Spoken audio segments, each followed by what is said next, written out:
Hello everyone, welcome back to my channel.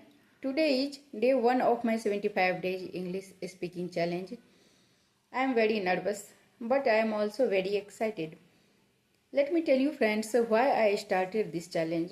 I started this challenge because I become fluent in English speaking.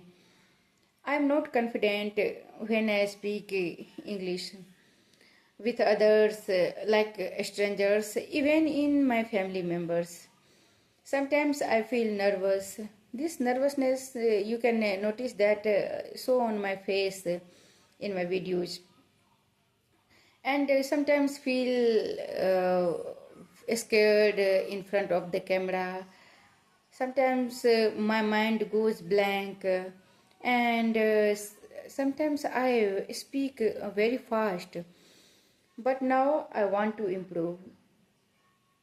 As a mother, I have a limited time, but if I practice every day, this is can improve. I can improve, and even in 10 to 15 minutes a daily, every day, that can change English. 10 to 15 minutes, yes.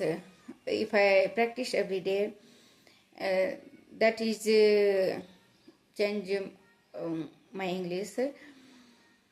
And my goal is to speak confidently after 75 days. So, if you like my videos, please support to my this journey in this journey, because I know I will make mistakes, but mistakes is part of learning. And after 75 days, maybe I speak fluently and with my fluency. Why I chose 75 day challenge? In my opinion, this is consistency is everything. If I consistently practice in this 75 days, then I can improve my English a lot. So if you also learn English and beginner like me, then let's learn together, and please support me in this journey. Thank you. Thanks for watching till the end. Hope you enjoy this videos, and keep learning, keep practicing, and keep motivated when you speak, when you learning anything. So see you in the next videos.